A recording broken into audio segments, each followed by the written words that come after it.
Shane, you're the Why would you drunk. want to look up what happened this week if we're talking about what happened this week? Jeremy, Yes. Shane, I'm decked out Yeah. because the Yeah. great news came that the Viva La Boobcats lost to Sam Houston. That is not why I'm wearing this shirt, though. We Okay. Yeah. get to hold on to the Boobcats float in the river. Jordan McLeod, GJ Kinney, TJ at the basketball arena. Heartbreaks, disappointment, solid baseball, great softball. Jessica Mullins, even though she's no longer there playing softball anymore, Yeah, you we did get like it all still because Texas State is not leaving us. Yeah, and you know what I don't know if you guys are going to back me up on this or not, because this is just sort of like a We're feeling. not. It's kind of like a feeling that I got, that there was a lot of people kind of rooting for Texas State maybe to go. There are a lot of people sort of saying, "Hey, listen, this is an opportunity to get someone else in the league. I don't know, maybe somebody like a Western Kentucky, somebody, an old friend of the Sun Belt, maybe a friend that never should have left in the first place." Shane, did you get that feeling? Did you feel that way at all? Did you get that vibe? I kind of, to some degree. I mean, it's just more like, I don't know if anybody was like pushing them out the door, but it was kind of like, yeah, if one team's going to leave, like that makes sense, right? I mean, because it's like they're a little bit out there compared to the rest of the conference. Like, who's their rival? I mean, you can pinpoint just about everybody else in the conference. Who's their rival? Who do they hate? Who hates them? Who do they really want to play? Mm-hmm. And I don't know if like Texas State quite has that in the Sun Belt. Doesn't mean the Mountain West is a better option for them. No, but no, yeah. I mean, Well, but if you think of that though, Shane, ULM should be looking to move on to greener pastures, right? Because we don't have a rival. I mean, Louisiana Lafayette, they're not our rival, right? Because they're so much way better than the Warhawks. Arkansas State is literally up above us. The fact that you're saying this proves my point, because who would Texas State say that about? And by the way, Tibbs, what you're doing is projecting your own insecurities on me and Shane. Listen, we consider you an equal. Just because you've never beaten Arkansas State in like 14 years, just because you haven't been to a bowl game in like since, what was it, 2007? 12. You don't have to feel inferior to Shane and I. We put on our pants the same way you put on your pants, Tibbs. You don't have to feel smaller to us. Jeremy, you can't have your heart broken losing a bowl game if you never go to a bowl game. That's true. That's true. So yeah. So anyway, the Bobcats, I guess, staying. They put out that nice release on Twitter, kind of bragging, humble bragging a little bit. Hey, yeah, everybody's had interest in us, Texas State. People love us out there, guys, but we're going to stay here, right? They got to put that out. It looked like something Shane had written. Did they outsource that to you, Shane? No, they didn't. I'm available for anybody who wants me to write those kinds of statements. Like, just let me know. I'll do it for a modest fee. It's an art. I mean, $8 million.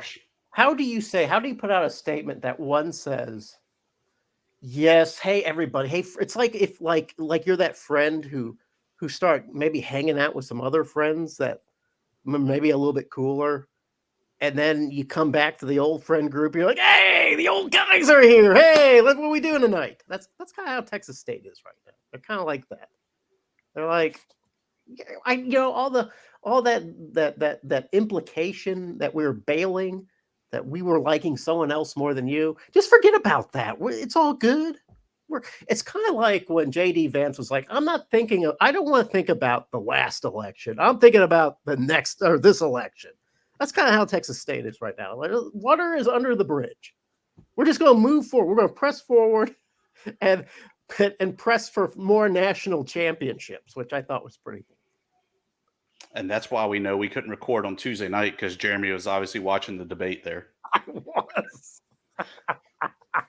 I mean, that's what he had. That was the emergency he had that came up, was this pre-planned on national TV debate. It's a little more complicated than that, but the debate did have something to do with it, yes. You should put it on your TiVo. I don't have TiVo. Who was that? Was that like one of? Remember when everybody had a recorder? What was it? A DVR? Remember DVRs? That's what TiVos Yeah. are. Is that what TiVos are? Yeah. TiVo is just like a brand name. Okay. Well, I And had Jeremy, like a Sony you would go to DVR. people's house and mess with their TiVo. Like you would upvote everything. And so like TiVo would want to go out and automatically record these shows for you, but it was recording all kind of random shit because you're over there just upvoting everything at people's house. Now, are you guys old enough to have meticulously programmed the VCR to like record your next episode of Matt Houston? Have you ever done something like that? I mean, it was like you had to be a NASA scientist, an engineer to make that work right. I don't know. I think my dad took care of all that stuff when I was a kid, like programming VCR. Because I do remember, middle school sports were played on Thursday nights. So I remember in the 90s, you could come home and like my dad had recorded Seinfeld and all those shows. Yeah, man, that would suck on Thursday nights. That was must-see TV. Yeah. Yeah, that was The Cosby Show. That was Family Ties. That was Night Court. That was Cheers. Man, that made up a lot of my childhood right there. Thank God I didn't play many sports. But Texas State. Okay, so Tibbs, you seem excited that Texas State is staying. I know why, because you're sort of a Texas State brother. They sort of adopted you into the fold. Do you feel like there was any real danger they were ever leaving? Like, I never felt like they were going. Did you feel like maybe they were going to leave? Maybe. And I think that it's like you're never looking for the job, Jeremy. But if even Elon calls and he's like, "Hey, we need to talk to you about doing some marketing for X," you'd be like, "Well, okay, well, let's hear the spiel. Well, what's your dental benefits look like?" I think it was really them kind of kicking the tires and seeing how much are we worth. How much are you willing to give us? What's this full thing kind of look like? Good for them for doing the due diligence and vetting it out and not just, having the rubber stamp of stamping it going, yep, we're gone. We're out of here. And I think that speaks volumes of what Keith Gill has really built in the Sun Belt Conference, as well as the camaraderie we have amongst ADs, presidents, to be able to retain the talent, so to say. Should we have done, or should he have done that thing like they did in the AAC, the American, where Memphis and Tulane decided they were going to stay, or Air Force, I forget the other guys too, and so then everybody put out their graphic about being united? Why didn't Texas State do that? They should have done that. We're united. Maybe they're not quite that united at this point. Listen, Pac-12, I think they said today, right? Pac-12 is pretending like everything's cool, but they're like, yeah, we're not looking for a new school right now. We're going to weigh at a broadcast thing, and then we'll get back to finding that eighth school. But do you get the feeling like maybe they're getting a little desperate? I don't know. I mean, they haven't offered Texas State for some reason, so I don't know what's going on with the Pac-12. They've got to add another team, and Texas State seems to be one of the better ones on board, but they haven't extended an offer. So I really don't get what's going on with the Pac-12 at this point. And I think that's why Texas State's statement was pretty carefully worded, that they talked to one conference and turned them down. Oh, okay. I didn't read that close enough. I thought they said they're staying in the Sun Belt at this point, is what it said. Oh, okay. But they said they basically entertained an offer from one particular conference and turned that down. And that was the Mountain West. And then everything I've heard is they've talked to other conferences, but they haven't gotten the offers from those leagues yet. So I honestly don't know what the Pac-12 is waiting for in terms of offering some of these schools, Texas State included, but it might not be over yet. That's just long-winded way to say that. It might not all be over yet. I think they're waiting to see if Sacramento State actually has their $75 million cash money ready to go, like they said, which would be way more than Texas has dedicated to NIL, that Alabama has dedicated to NIL, and yet this is a FCS pretty good powerhouse program. Maybe they're waiting to see, is this actually legit? Yeah, that's gotten kind of crazy all of a sudden with Sacramento State, all that money, and the Kings are now saying like, yeah, you can play in our arena, like If it's available. Yeah, but that's pretty wild. Like, I mean, I guess you kind of look at, if you're in Sacramento, maybe you look at UTSA like getting like all this attention, and you're like, it's sort of similar situation. We're a big city with no NFL team. Like maybe this would be cool to like play big time football. So yeah, I heard there was an arena. Maybe that's what's going to end up happening. I heard there was an arena in Oakland they could use. Yeah, Yeah, they got a couple things there. Listen, is it, in retrospect, this is all idiotic, right? I mean, couldn't all this have been just avoided? All this confusion, all this consternation, all this backstabbing? Couldn't it have all been avoided if the old Pac-2 had just kind of, done the right thing and simply said, hey, Mountain West, let's make ourselves a 14-member conference. We can be the Pac West. And let's just go from there. Invite them all instead of saying, oh, we're going to select some of the choice brands. We're going to leave the others behind. I mean, wouldn't the smart move, if you have to look back with 2020 hindsight, have been just absorb the entire Mountain West? Everybody gets to save face. Instead, it goes into this petty turf war. Jeremy, it's another instance of things that just don't make sense. I mean, how many hot dog buns come in a package? Is it 8? 8. Yeah. How many tubular meat devices come in a package? Well, yes, but that's a coordinated effort between Big Hot Dog and Big Hot Dog Bun. See, they're finding ways to leverage that out of the American. But it doesn't make sense. They want you to make an extra trip to the store. That's exactly it.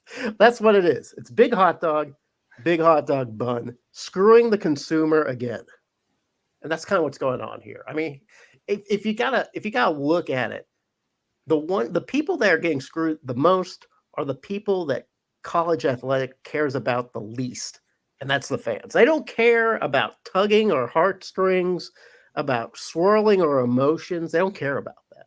They only care about getting the bag. But you know what? That's content for like some other, not second and short. What do you call it? Plugs, promos, and parting shots. We're not doing that right now, Tibbs. No, we just started.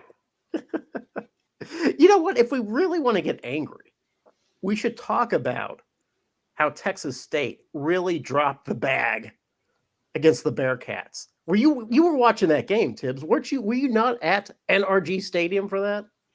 I think I was. That press box is essentially sitting on top of the roof there from the picture that I tweeted out on our account. No, it was a good first quarter. Yes, it was an okay first half. It was not bad. You could see some of the foundations crumbling, though. Oh, without a doubt. There were so many penalties and so much just missed opportunity. And, GJ Kinney said it best. We just had too many penalties. We didn't play well. We didn't coach well. It was D, all of the above. And I think really, to me, the highlight of that game was that Mason Shipley connected from 60 yards out to close out the first half. That's right. That was a nice field goal. And that's sad when the kicker is your highlight of that game. There was good stuff.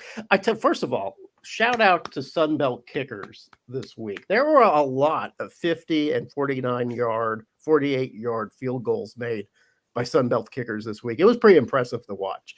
If you're looking out for that kind of thing, which not a lot of people do, I just happen to be looking out going, wow, there's a lot of great kicks being made. And man, it was a great week, Tibbs and Shane, for the Sun Belt. I mean, we destroyed the MAC, and then, Louisiana gets that nice win against the ACC. And then you just get Texas State, which looked like a sure shot win. Should we be worried about Texas State, Shane? I mean, this is the second game in a row where they're in good position to win the game, and they cannot close the door on it. To some degree, yeah. I think, not to bring it all back to JMU, but look at what they did. God, here we go, Tibbs. Look what It's all JMU, about JMU. Louisiana, or some of these programs have been able to do after a bye week. And Texas State had that bye week, and they didn't fix their big problem of like not finishing the game against Arizona State. Like that to me is a little bit concerning.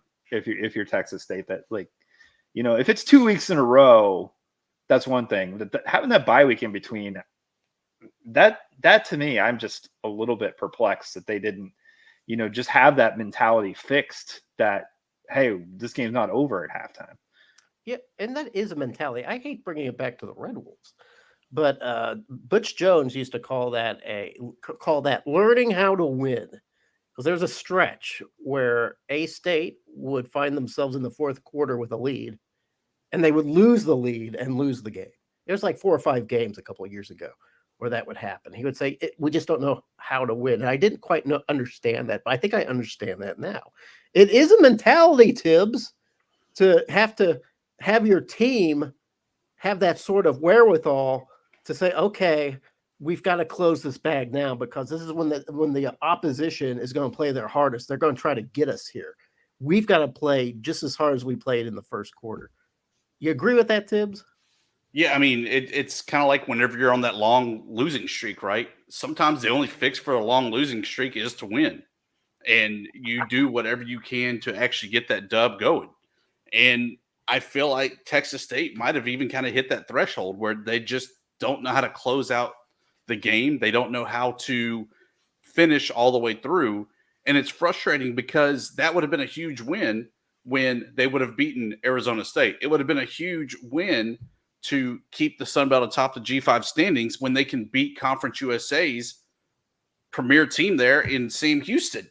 But they just aren't able to get it done. You now got to hope that with all the hype coming in for Texas State this year, that they're able to right the ship for that Thursday night game against Troy to kind of open it up, because Troy's licking their wounds also, losing last week to ULM and really had nothing to show for it offensively. Let's talk about that game.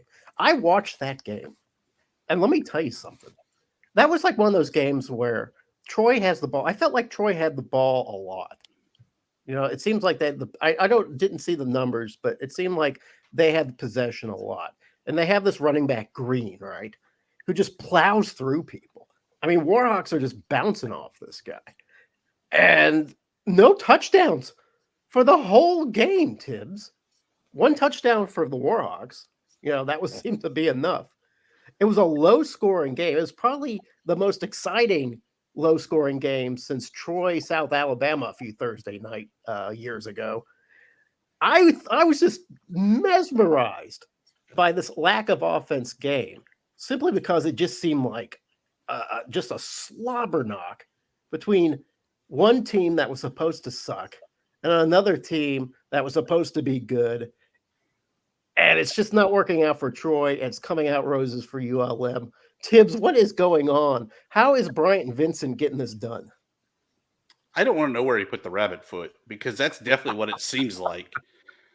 I was very happy, though, that on that second, third drive, whatever it was, that the booty experiment was over with, and Aiden Armenta came in. Still didn't throw the ball very much. I think he was 4 or 5 for 108 yards. But he looked a hell of a lot better running the offense. And I think that's why he's going to get the nod this week against the Dukes when they come to Malone Stadium. Wow, that's going to be But yeah, it was a good defensive struggle. I really enjoyed the defensive struggle there. But I not to take anything away from ULM's defense, because I definitely think they have one of the better defenses in the league. That's a bad Troy offensive team, and it didn't help when Goose Crowder went down with an injury.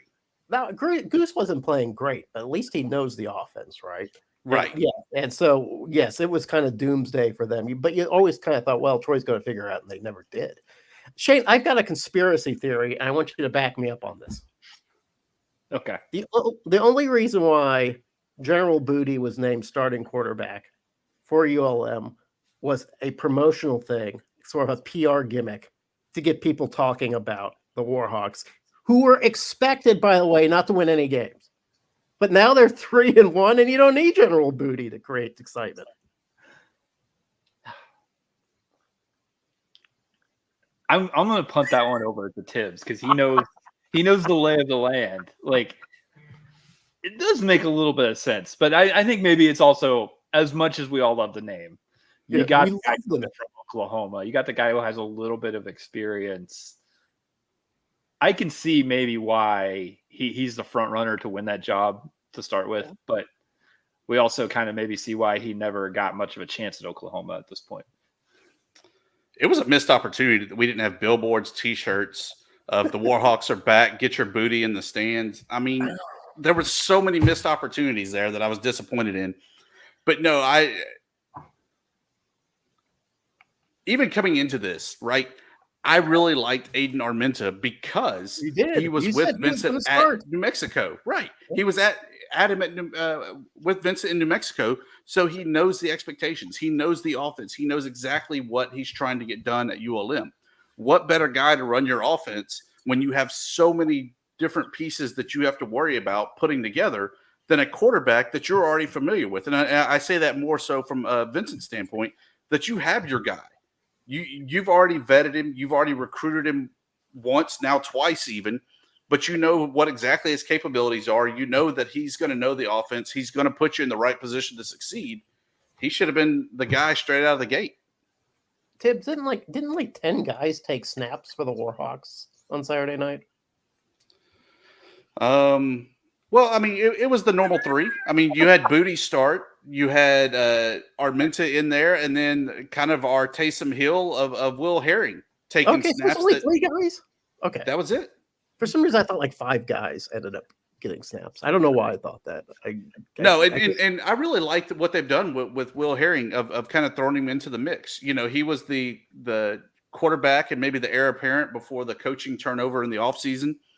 But he doesn't really have a home to fit into. Maybe he's a little too small to be a tight end despite his height. Maybe not quick enough to play receiver. Nice. Okay. A little fragile to be a running back. Obviously, he's not going to be able to beat out Booty or Aiden Armenta for a long-term quarterback, but he's a great weapon to come in for these little onesie-twosie plays and really make a difference. And hard to plan for. Speaking of planning for, guys, I'm sure the Warhawks are going to be planning for James Madison and their visit. We'll talk about that in the next episode. But oh my God, Shane Metlin, how wrong was I about the Dukes? I said the Dukes are going to need a couple years to recover after losing Cignetti, who was 5-0, by the way, at Indiana. Oh my God, those guys. I'm glad you Googled him. You thought I Googled that? I've been keeping up with Cignetti. I love the guy. Cignetti's great. You guys are afraid of him. I'm not. He's my pal. But no, anyway. So, the team under Bob Chesney is just churning out points. I mean, if it weren't for an 87-point explosion from South Alabama, it would be JMU by a mile leading in offense right now. So, Shane, I know there's some complaints.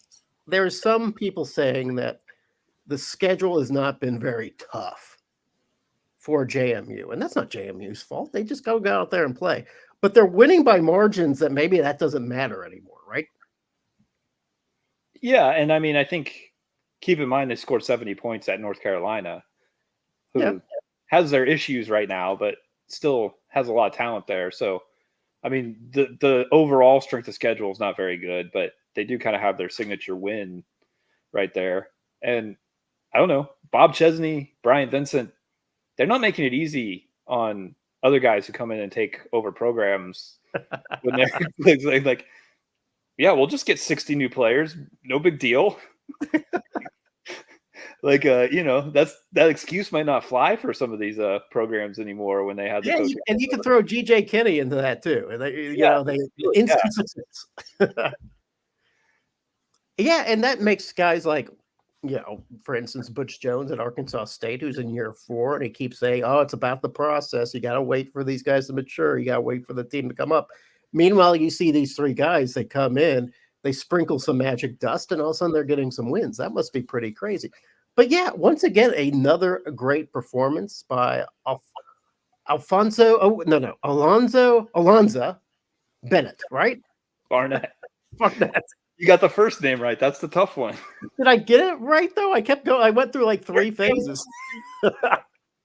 But he's been looking great. You know, the defense has been looking good. I think after North Carolina, I said something snotty like, well, they gave up 50 points to North Carolina, so there's something wrong going on here. But man, you know what? By the way, I was watching that game with was it Bowling Green? No, Ball State. You were playing Ball State, right? And one of the defensive ends put down a sack on the quarterback, right? He gets up, he does like a choreographed dance. Then a friend of his comes over and they do a choreographed dance. Then he walks up to the defensive line and does another choreographed dance with some other guys. That was 3 choreographed dances, Shane Metlin. That's elite. Yeah, you don't. That's to get that kind of chemistry with all those transfers, I think is pretty impressive. I like that. It's a matter of chemistry. That's pretty good. So we're going to talk about that JMU ULM showdown in the next episode. I'm looking forward to that. But also another great game. Tibbs, I don't know if you got to see it. You were commenting on it via the Twitter technology. Louisiana versus Wake Forest. Forest spelled with 1 R. I'll never understand that. Louisiana looked pretty good. Now, there are times when the defense would break down and Wake Forest would find a way to score. Ended up holding off Wake Forest with a doinked field goal at the end. But what a great win going all the way to the East Coast, kind of rebounding from that disappointment against Tulane. What did you think of the Cajuns after that? I thought it was good. I felt like they would momentarily lose focus. Like they didn't. Yeah. It's like they forgot that they were supposed to be competing in the game. The Deacons would get a big play, move the ball, and then the Cajuns would snap back down and they were back in it. But yeah, I thought that was a huge win. I thought that was great. I think Wake Forest is probably going to start buying out some Sunbelt teams and not want to play them between the days when ULM swept them. Now the Cajuns have beaten them. We might be done and no longer the ACC may not be hospitable towards the Sunbelt anymore.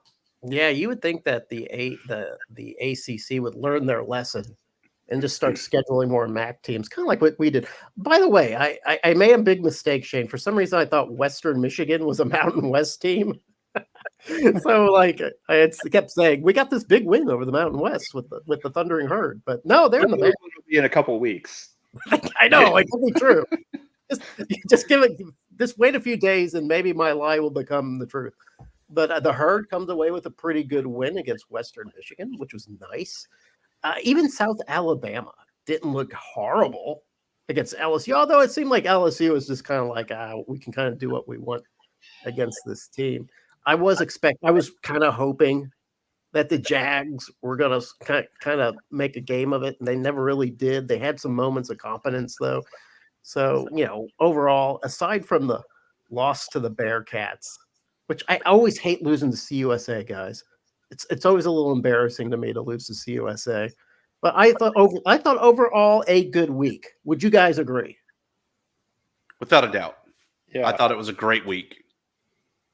Yeah, I mean, I think the disappointment of Texas State losing is a little hard to overcome, like just because they lost to. But do you feel maybe a little okay with it because they did all that public flirting around and they kind of got slapped down just a little bit? Like, hey, maybe you got a good thing here, and the football gods are shaming you a little bit. I don't think anybody will take that into consideration when they're deciding which G5 champs go into the playoff. That's true. That it did hurt us overall. Tibbs, is it time for? Oh, sorry. No, there's 2 other big games. We have the Georgia Love Fest. Oh, yes, God. Between Georgia Southern, Georgia State. Yeah. Eagles with a great rebound.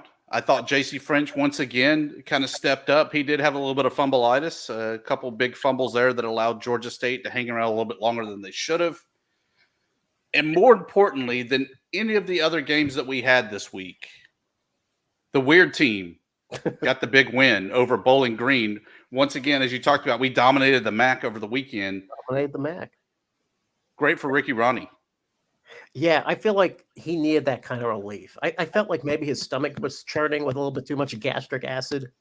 And I don't want him to lose the light in his eyes.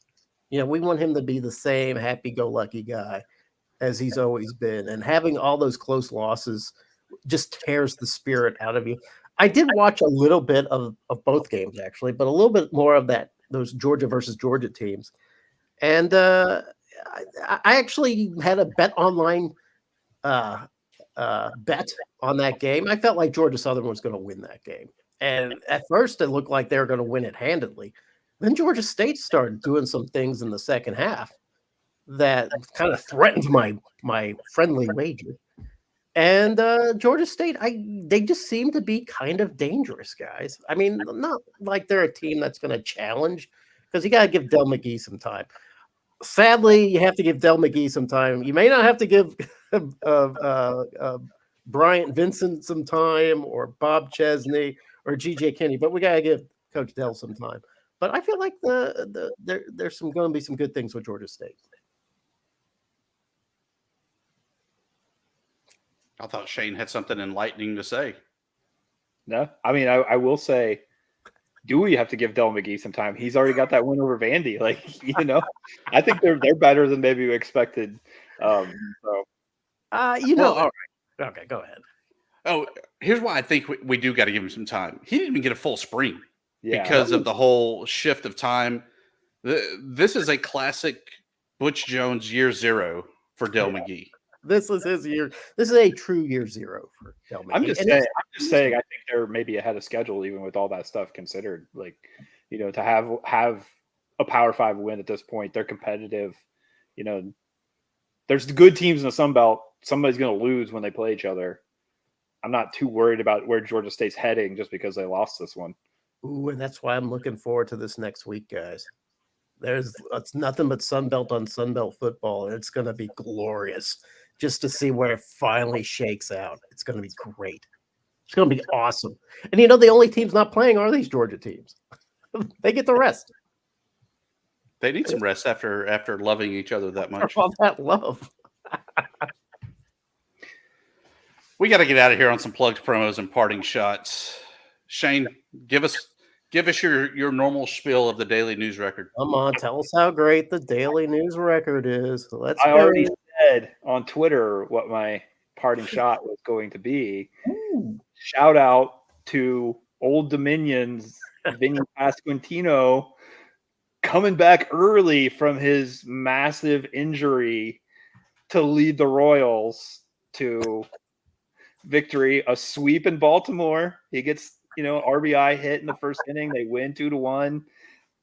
He's not supposed to be out there, guys. This is Old Dominion Sunbelt magic. Matt Quintero, the manager, is also a Monarch. Wow. Basically, ODU is basically a farm team of the Royals at this point, and they're moving on to play the Yankees. So I said it on Twitter. That's my parting shot is, thank you, Monarchs, from this lifelong Royals fan to get to enjoy the postseason a little longer. ODU weirdness seeping into the Midwest. That's pretty crazy. Yeah. Jeremy, what do you have for us? All right. So we talked a little bit about Texas State coming in after they, had their talk with the one conference.